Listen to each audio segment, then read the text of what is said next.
In today's video, let's talk about something which every car should have, like EV or not. Doesn't matter if you are thinking of buying an electric car or a fuel-powered car. If you're buying any car in 2025, I believe this is a feature which every car should have. Let me actually tell you a story which would make you sort of see the benefits of this feature and why I'm talking about this feature to be the most critical one when you're actually trying to buy a good car in 2025.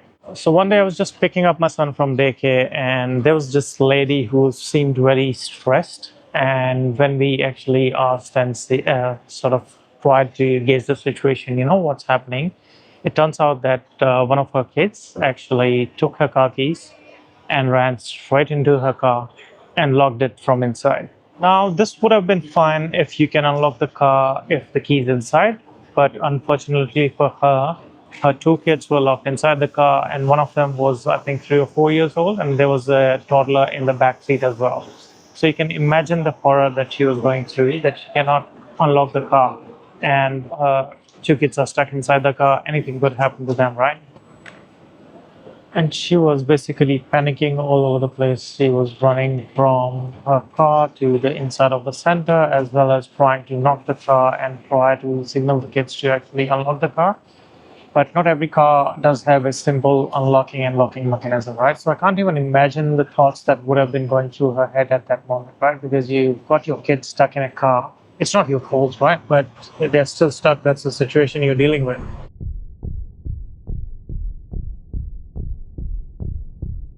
We were watching it, and we were just speaking out. Okay, so we offered our help, and we did ask her, do you have anyone at your home that can, give us the key, and you can give us the address, and we will be more than happy to pick it up for you.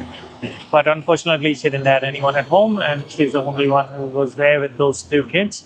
So she only had two options, right? One, she can wait for the assistance service to come, and it would not be cheap, right? To get them here is only over $100 to just be at the spot and then helping it out or helping you out. So the other thing she could have done is we offered her, like, we can drive her to her home so she can pick up the key and get back to the center. Fortunately, there were not too many people in the center at that time because it was past 5:30. So, which means center staff was actually able to help her out in the sense that they were able to take care of the kids while we went to her home. But just imagining all the sort of thoughts that must be going through her head. What if the kids hurt themselves in the car, and there's no way you can unlock the car unless you want to literally smash the window? And that's traumatizing enough for the kids, right? To see someone smash the window to come in.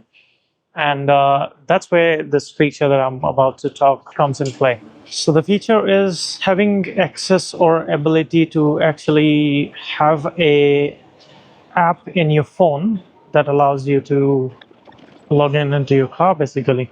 So this is what I mean. If you have access to an app which allows you to actually log in into your phone, but assuming you just lost your phone or don't have it handy or don't have it with you, even then you would be able to just borrow someone's phone and logging into your credentials to actually access your vehicle and potentially unlock it. And this feature or the story that I just told you, the incident that I shared, is a perfect example where this would be very handy and useful.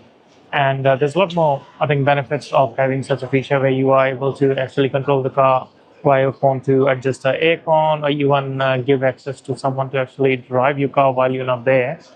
But that scenario just highlighted it for me, like put it across in my mind that I'm glad that both of my cars do have that feature where I can access the car via just an app.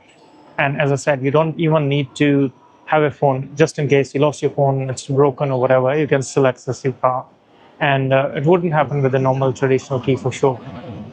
I mean, this sort of thing just makes you see the benefits as well as, makes you appreciate the little things which could be possible just by enabling an app interface for your car.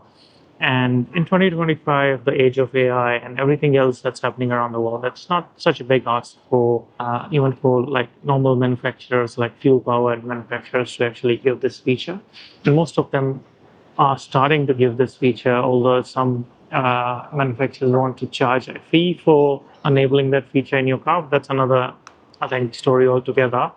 But if you're buying a car in 2025, I think this is one of the most underrated feature. And there's, as I said, multiple benefits of having that online access to your vehicle, allowing you to use aircon, giving remote access, or even in case of my BYD and Tesla, you can see where your car is all the time, which makes it just that little bit harder for it to be stolen and misused in those cases. And do let me know in the comments if you find it too much of a stress or too much of a hassle to have one extra step to control your car. Because as BYD allows you to use your car without your phone as well, like you have your traditional keys, you can use them as the normal key.